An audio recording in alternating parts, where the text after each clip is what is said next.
What's up, Packer fans? Back again. It is London week. I would do it with a London accent, but I don't have one of those in my repertoire here.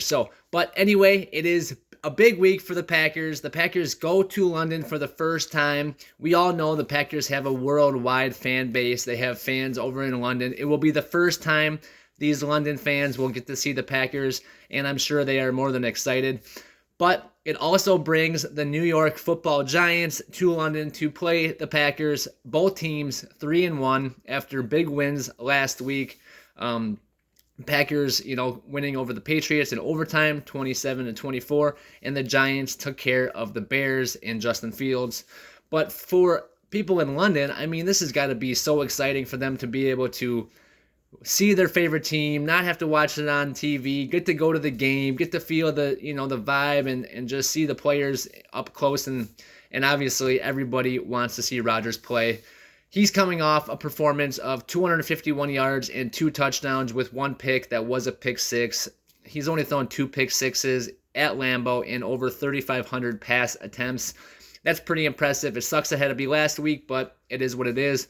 But for these London fans, they're going to see a really, really exceptional Rodgers this weekend, I think, because they are going up against a Giants defense that really has struggled this year. In the game against the Patriots, Rodgers struggled in the first half, was really off with his receivers. They were running the ball pretty well, but the Packers couldn't get a lot going. Obviously, Romeo Doubs fumbled. That was an issue. Right before the half, Rodgers threw that pick six with less than 30 seconds left before the half. They could have sat on the ball, went into the halftime with the lead 7-3. He throws that pick six. They're now down 10-7 going into halftime. Luckily, they got the ball first and were able to make a nice drive after half and score and keep the pressure on the Patriots. But the Patriots did bounce back and forth. So, they scored, and then that rookie Bailey Zappi played better than we thought he might. But Rodgers stayed poised. He really played great in the fourth quarter and in overtime. Really, they got the ball at the 10-yard line in overtime. They did have 6 minutes, so they had plenty of time. But still, that's very little room for mistakes, and you need to move the ball, otherwise you're punting, and the Patriots would have got the ball in decent field position with another chance to win the game with a field goal. So Lazard stepped up big. He had 6 catches for 106 yards. Doubs had 5 catches for 47 yards. Both of these guys are kind of becoming wide receiver 1 targets for the Packers, for Aaron Rodgers. I look for them to both have, their production stay consistent against the Giants. The Giants' pass defense held Fields to a 77 quarterback rating out of 158, but the Giants' defense also has only faced Tannehill, Baker Mayfield, Cooper Rush, and Justin Fields this season. Those 4 games, they have 0 interceptions. 9 sacks, but when you're going up against, Tannehill, Mayfield, and Fields, those are guys that get sacked quite a bit. They try to move around, stay mobile, and keep the play alive. That leads to sacks for them. But they've only allowed a quarterback rating of 90 out of 158.3 during that time period. But those quarterbacks aren't really guys that are super scary. That's why this Giants defense, without intercepting a pass, they've gotten 9 sacks on the quarterback, which is a decent amount of sacks in 4 games, but the Packers just had 4 last week. So, the Packers only gave up 1 sack and 36 dropbacks last week against the Patriots. The Giants do blitz a lot, though. They are a blitzing defense. They blitzed about 40% of the time against Fields. They did sack him 6 times, which, Packers had 4 sacks last week, but 6 of their 9 sacks this season came against Justin Fields last week, and obviously no interceptions against any of those quarterbacks. Tannehill, Mayfield, Cooper Rush played well, and Justin Fields, obviously, all guys that normally throw a lot of interceptions. So for them to not throw them against this Giants defense, I really think that Aaron Rodgers is going to pick them apart. Also, A.J. Dillon and Aaron Jones, 183 yards on the ground last week. They combined for 199 total yards.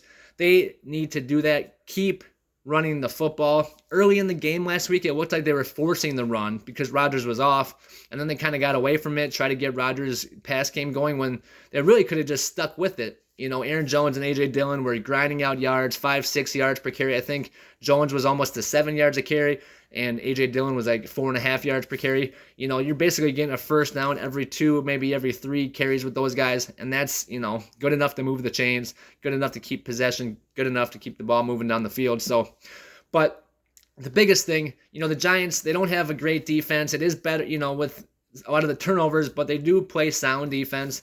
And then the offensive side of the ball, their offensive line is okay. They have the big draft pick Neal on the left side to tackle, but for the most part, Giants have struck out with their offensive lineman picks over the years a little bit, and they just it's a position of not super strength, but not severe weakness. But with Daniel Jones back there, he throws the ball very seldomly, only 13 pass attempts last week. That's really not a lot in the NFL. He's only averaging like 160 yards passing per game.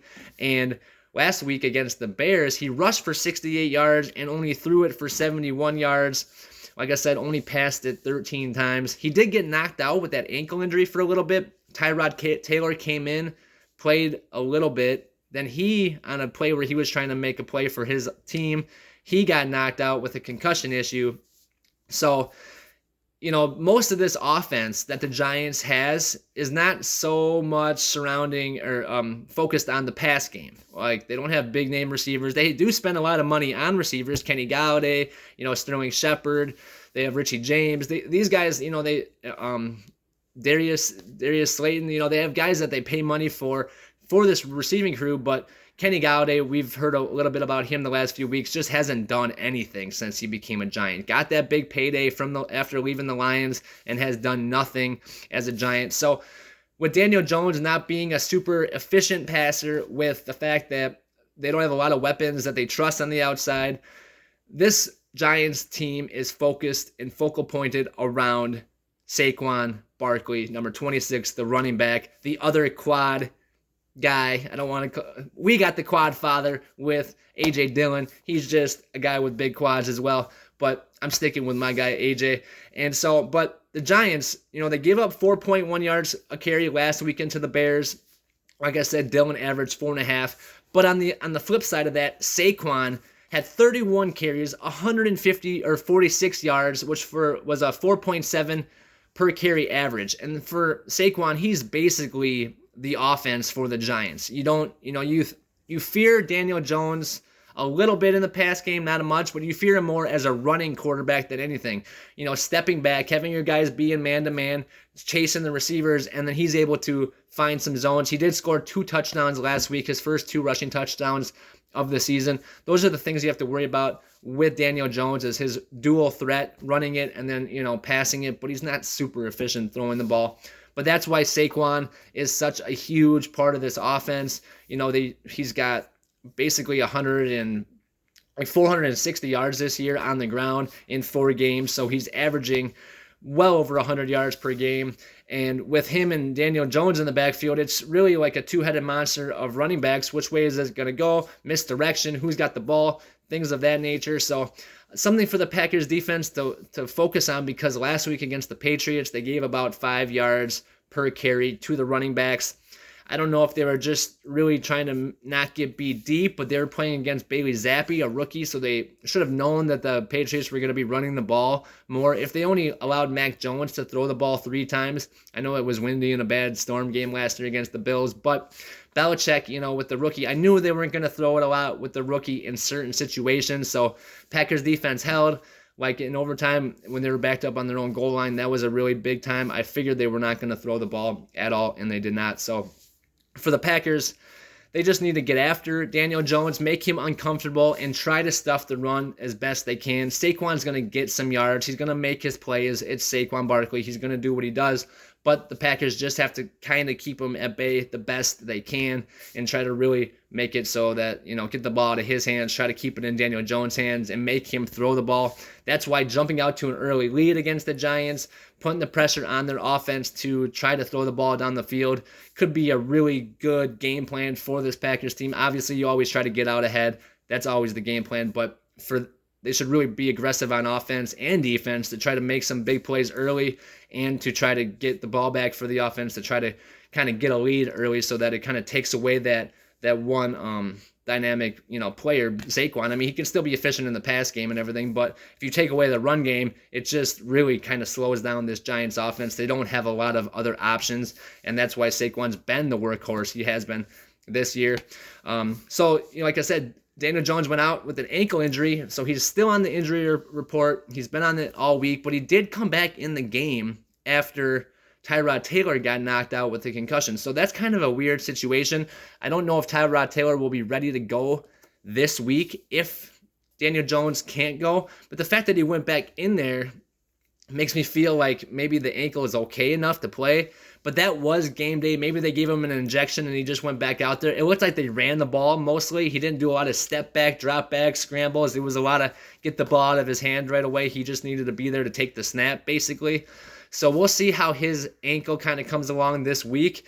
It looks like, there could be a lot of swelling after the game and after he kind of rests and after the adrenaline goes down. During a game, there's all those factors and everything. So we will see, but I don't know if Tyrod Taylor will be back from the concussion. So it'll be interesting to see who suits up at quarterback for the Giants and how long they last at quarterback if they do throw him in there. Daniel Jones, if he goes in there and gets hurt right away, then they're back to the backup anyway. So, it's just Jones has been averaging 11 yards per carry. He's so dynamic in that area, really, and that's why the Packers need to have maybe a QB spy, Campbell or something. You don't have to worry about a lot of the big play, deep threat throws because Jones just doesn't have a great deep ball. He doesn't have a great arm in general. His accuracy is a little bit off. Just not as scary as some of these other quarterbacks that you play in the NFL. So for this Packers defense, it's a good game for them to get another interception this week. They only have one, the one against Justin Fields, week 2 from Jair Alexander. But some of the things that might help the Packers this week are the Giants have 31 penalties. The Packers have only had 17. But, it's something that, some of these penalties are so small. Some of those 17 could be, 40, 50-yard pass interference penalties. So that's where it's like, it's not a huge issue, but the amount of penalties does slow down the rhythm of a game, can really hinder an offense. You get a holding penalty or a false start, now you're backing yourself up, and it really can push you in tough spots. So 31 penalties for the Giants, that's something to watch on Sunday. Hopefully they're not, getting too screwed by the refs, and the Packers can win this game fair and square, but it's always nice to have a little bit of an advantage, especially one that is self-inducing, like, the false starts and some of those things of that nature. But Giants also, they have struggled on third down this year, really have struggled all year, and the Packers are the best defense on third down in the league, even after last week, which they only gave up 3 of 11. The week before that against Tampa was like 2 of 11, I think, something like that. Maybe it was 2 of 13, but still the Packers defense on third down has gotten off the field, has really been productive, which is why the offense needs to get going. There should be a lot more points scored. The defense has played so well. Packers offense has really sputtered. At times they kick it into gear and can figure out something, but they haven't had a lot of pressure from another team's offense scoring points because the defense has been so good. So Packers offense hasn't felt that urgency to try to hurry up and score or try to make things happen. Against the Patriots, it was a little bit more because of the back and forth, but it still wasn't, they weren't getting blown out 14 points or whatever and really having to make things happen. It was kind of just a back and forth, heavyweight fight. But, the Packers and the Giants both are about at 19 points per game scored and giving up about 17 points per game, which, shows that even though there's so many different players and schemes to both of these teams, Packers do have Aaron Rodgers. Daniel Jones isn't anything like Rodgers. They're still scoring about the same amount of points. And the defense, even, both teams haven't forced a lot of turnovers lately or all season really at all. They do get to the quarterback in sacks, but it's just they really play sound defense on the back end. They don't give up a lot of points, obviously 17 for both of them. And they kind of just have that bend but don't break attitude, which a lot of these teams in the NFL play like. So, but like I said, Barkley in 4 games, 462 yards. He's going to be the focal point of the offense. He's a receiving threat, but the Giants don't have a lot of them. Richie James is actually their leading receiver this year. So for the Packers defense, they've played really well lately, held Tom Brady to 12 points. Last week, they let Bailey Zappi score lead 2 drives in the second half and score 14 points, which really couldn't believe after the week against Tom Brady. But I think the Packers defense is going to get after Daniel Jones. They're really going to be all over him, and it's going to be uncomfortable. No team really has the home field advantage. I think it's technically a home game for the Packers, but I guess I'd assume that the Packers had more fans over in London, but it is New York, so you never know. There's a lot of people that are New York fans as well. But the fact that they don't have a lot of weapons at receiver, none that really are like big playmakers doing a lot this year, really efficient. So the injury update with Jair Alexander is there really isn't an update. He did not play against the Patriots, which we knew, which I had said I don't think he will play based on the fact that, we don't really need him. They don't really have a lot of Patriots didn't have like a lot of receiving threats. They were using their backup quarterback, and then he got hurt. So I thought, unless it was a playoff game, unless they needed Jair, unless he was 100%, he wouldn't go, and he didn't. So I was correct. But now this week, it's kind of the same situation. It's going to London. They're playing against a team that has a quarterback that's not really a prolific thrower, under 160 yards per game throwing the ball, and a guy who just, a team that doesn't have a lot of weapons on the outside that are really scary threats. So for Jair, he could sit out this game. I do think he does sit out another game here.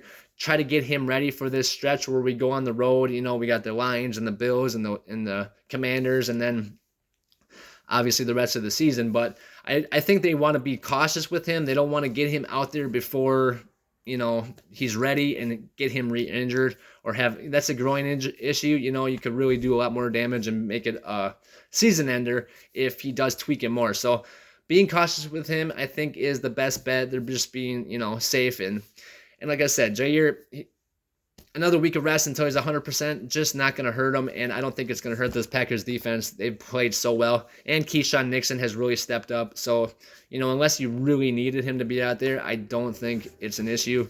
Bakhtiari played well, no setbacks. He's back. The offensive line only gave up 1 sack. Giants do have 9 sacks on the season, like I said, and Tay Crowder was the Giants linebacker, player of the game probably. Well, Saquon was the player of the game on offense, but Tay Crowder on defense was probably the player of the game for the Giants. Somebody to watch. He's all over the field, really disruptive. But, overall, it's kind of funny because the rushing offense for the Giants with Saquon is number 1 in the league. Their passing offense with Daniel Jones is 31st in the league. They rush for 192.5 yards per game and only throw it for 160. So overall, they're 22nd overall in yards per game at 332. But their defense, their passing, 200 yards a game only in their passing. So that's 7th. Obviously, they played, like I said, Tannehill, Fields, Mayfield, and Rush, all guys that aren't big arms and don't throw the ball a lot downfield. And then their rushing defense is giving up 141 yards a game. That's 28th in the league. Packers should be able to run the ball really well against this defense, and Packers should be able to throw the ball. I'm not worried about that 7th in pass defense rating just because they haven't gone up against the quarterbacks, and none of them have been like Aaron Rodgers. But, Packers, like I said, they're not dealing with a lot of injuries. They have Jair, and that's really it. I mean, pretty much everybody's healthy, and they're just getting more healthy. The ones that were hurt, like Lazard, who had the ankle issue, Watson with the knee and everything. But these guys are starting to come back. They're starting to get healthy. Mercedes Lewis was out there last week. He's back. I was watching for him because I kept seeing him on the injury report. But the Giants, they lost Sterling Shepard for the season with an ACL. Kadarius Toney's been hampered with a hamstring injury all season.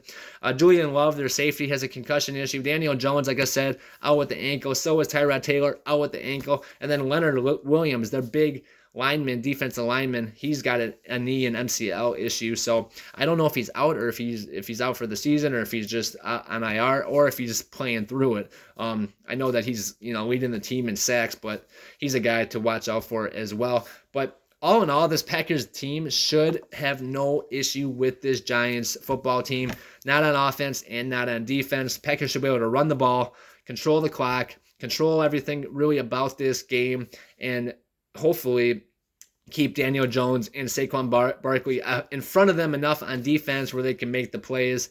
Really need Devondre Campbell to be everywhere and Quay Walker to be right there with them. Just all over Saquon and all over Daniel Jones. Those are really the only 2 guys that this whole offense for the Giants focuses around.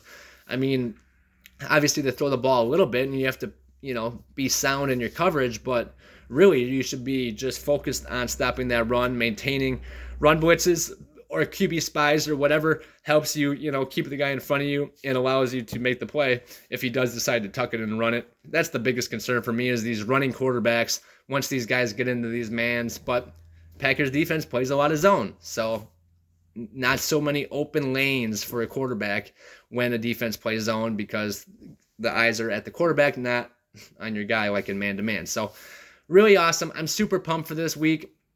Going to London for the first time. Well, I'm not going, but the Packers are going. So that's super exciting. And just for everybody involved, I mean, all the players, it's a cool experience, the coaches and everything. Last time LaFleur played a game outside of Lambeau or the United States itself was his first preseason game ever when it was played in Canada, and the field was only 80 yards, and it was horrible field conditions, and they really screwed up, and it was just a mess of a situation. But that was the first time, and now this time the NFL has this one in London, so it's going to be a lot better for sure for everybody. But go Packers! I'm super pumped. I'll get into more of the, game day, let's get ready analysis and, weekly updates as we go along this week. But just wanted to get the first preview of the Packers and the Giants in London out there. I'm super excited. I really think that, Rodgers he's starting to play really well. Second half started to step up. It just, he's got to put a full game together. None of these guys have put a full game. Well, I can't say none of them. Rashawn Gary looks great, but Rodgers has not put a full game together on offense in the first half or the second half. He just hasn't been able to, keep that consistency throughout the whole game. Luckily, it's been enough to win a game or 3 because we're 3-1, but it's just not, we haven't played against the teams like Buffalo or the Rams or whatever that can score really quickly, and you just keep up with them and maintain and make stops when you need to. Obviously, the Patriots game was a really good, test for everything, but we're better on paper. We have better players overall. It really shouldn't have been as much of a test as it was. Obviously, any given Sunday, any team can beat any team on any given day. But I still think the Packers much better than the Patriots on paper. They're much better than the Giants on paper. And they're going to be better than the Jets on paper in 2 weeks when we get to them. And the Commanders even. So Packers have a chance here to go on a stretch like last year where they win the first 6 games after that week 1 loss. Really exciting.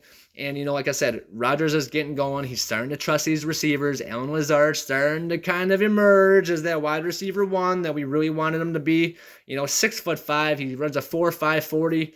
This guy can really be a true playmaker. We saw him make those big catches. For 3rd and 10, 32-yarder on the sideline, 15 seconds into the second half. Really got that drive going and really propelled the Packers down the field to score a touchdown. Huge play, just showing these young guys this is how it's done. This is what you have to do. Sometimes you just have to go out and make a play, whether somebody else is there or whether they're grabbing it. No matter the situation, sometimes you just have to go out and make the play, and that's that. And he showed that to the rookies, and they started doing that. Dobbs got his touchdown. He would have had another one, but he dropped it. But all in all, Packers on offense, they look like they're starting to figure out the little things. Not every play is perfect, not every drive is perfect, but they look good running the ball. The offensive line has had a lot of push in the run game. Pass game looks like they have enough time. Only 1 sack last week. Really did well. And same thing against Tampa. I think they only gave up like 1 sack and a few pressures that week too. So back-to-back weeks with only 1 sack, that's huge. And then running the ball with A.J. Dillon and Aaron Jones. These guys are just so dynamic. Both of them bring different things to the table, and they're just going to have a great game against this Giants defense. The Giants defense is not great against stopping the run. Better at stopping the pass, but they haven't played the quarterbacks that like Rodgers. So, but and then it all comes down to the Packers defense. That's what's held us in these games. Against the Bears, Packers got out to a lead, and that was nice. They were able to maintain it in the second half with the big stops at the goal line.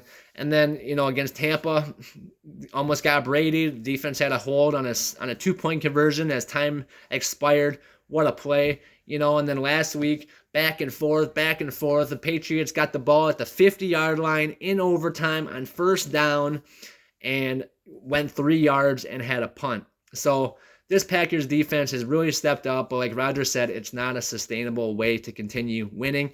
But so far, so good. 3-1, going to meet the 3-1 New York Football Giants. But I think, the 3-1 record for the Giants is a little bit of a facade. They lost to the Cowboys. Like I said, they beat the Titans, which probably should have lost to the Titans. That was a crazy game. And then Baker Mayfield and the Panthers, that was another crazy game. Baker lost by a field goal, I think. And then, like I said, they lost to the Dallas Cowboys. And then the last week they beat the Bears, Justin Fields, who was also 2-1 going into that game, which was interesting. But their only loss to the Packers. So it'll be interesting to see how it all kind of shapes out here. But I really do think the Packers jump out to an early lead and are able to play good defense. I think they get an interception or two against Jones here. They're coming. Somebody's going to get a pick at some point. So it's on its way, and I hope it's this weekend. And hopefully Gary gets another sack. But now he's got an extra sack, so he can afford to not have a sack in a game to still hit my 15-sack prediction. But I feel like he's just going to keep stacking days, stacking sacks. He might get another one with 2 because Daniel Jones is a little bit hobbled, and he's going to be back there trying to make plays and whatnot. But if the backup's in there, then it's going to, if it's the backup to Daniel Jones, which would be Tyrod Taylor, but if Tyrod Taylor is concussion protocol still, then it's their backup. So whoever the third string quarterback for the Giants is might be playing on Sunday. We'll have to look and see who that is. But I think Daniel Jones tries to go. He did come back in last week, so we will see. But I'll have more predictions on the Giants and Packers in London later on as the week goes on. But this is the initial Packers-Giants preview in London. I'm so excited. It's going to be great just to see them out there in London, see what just, all the different, just everything about it, the cultures and the experience and just the people and how it all flows together. And then we get football at 8:30 in the morning Central Time here in Wisconsin, so can't beat that on a Sunday. It's better than church, I guess, right? So go Packers. I can't wait. I'm so excited. I'll get to my predictions later on in the week here as I, got to do a little bit more research on everything, see where the Packers are at, see where the Giants are at, see what I think is going to happen this week. Probably do another 31-17 prediction like I do every week. But at some point, it's going to be that, and you guys are going to be like, well, why didn't you predict it that week? So it'll be the one week that I don't predict it. But we will get to the predictions later on in the week. I can't wait. I just love Packer football. So exciting. Go Pack, go. Thank you guys for watching. Don't forget to like this video and subscribe to the channel. Tell me what you think about this game and what you think will happen this week in the Packers-Giants game, what you expect from London in the comments. And thank you guys for watching. I will see you guys next time. Go Pack, go, and peace out.